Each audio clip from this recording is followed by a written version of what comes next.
បងបងណារស់ស៊ីដូចគ្នាជឿលើការសែនពេលព្រឹកឡើងអត់បើចំពោះខ្ញុំពីមុនគឺខ្ញុំអត់សូវជឿអាចថា50ចឹងណាប៉ុន្តែខ្ញុំស្គាល់បងស្រីម្នាក់គាត់តែងតែផ្ដល់យោបល់ល្អមកឲ្យយើងអញ្ចឹងណាហើយខ្ញុំទៅគាត់ប្រាប់ថាយើងរស់ស៊ីអញ្ចឹងព្រឹកឡើងយើងសែនទៅសែនឲ្យគេទៅអញ្ចឹងណាវាអាចថាអាគមសម្បយោអញ្ចឹងណាដូចពាក្យចាស់ដែលគេនិយាយប៉ុន្តែខ្ញុំមើលលើភាពជាក់ស្ដែងដែរមិនតែមើលទៅគឺល្អអាចនិយាយបានថាល្អ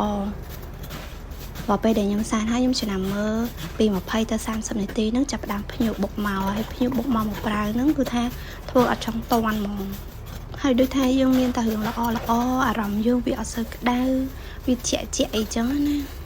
វាបូកផ្សំនឹងបរិយាកាសការរស់នៅក៏តាមលើជុំវិញខ្លួនយើងដែរអញ្ចឹងណាធ្វើឲ្យយើងមានអារម្មណ៍ថាដូចមានក្តីសុខហើយបើសម្រាប់ព្រឹកនេះវិញគឺភ្ញៀវបុកមកខ្លាំងទាំងភេសជ្ជៈកាហ្វេកៅអៅស្បែកជើងគឺមកទាំងអស់គ្នាហ្មងបើចំពោះភេសជ្ជៈដែលខ្ញុំឲ្យលេខ1ហ្មងមីឡូដោកូខ្ញុំមិនដឹងថា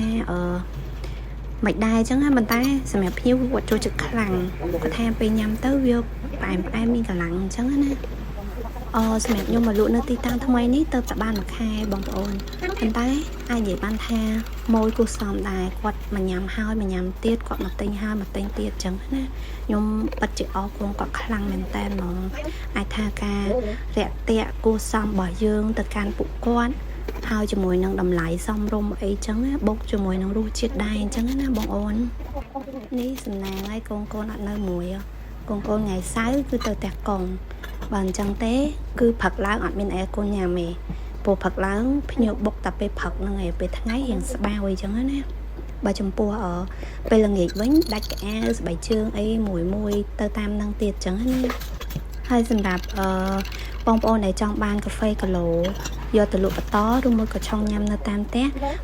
បងអូនអាចសាកជាមួយនឹងកាហ្វេខ្ញុំបានណាធានាថារសជាតិដិតឈ្ងុយល្មួតឆ្ងាញ់នៅក្នុងមាត់អូនយេមែនបងអូនចង់សាកកន្លះគីឡូសិនក៏បានដែរអត់ចាំបាច់យកដល់1គីឡូអញ្ចឹងណាអញ្ចឹងសម្រាប់បងអូនដែលចង់ញ៉ាំភេសជ្ជៈអីឆ្ងាញ់អាចមកខាងរីកាហ្វេបានណាអរគុណ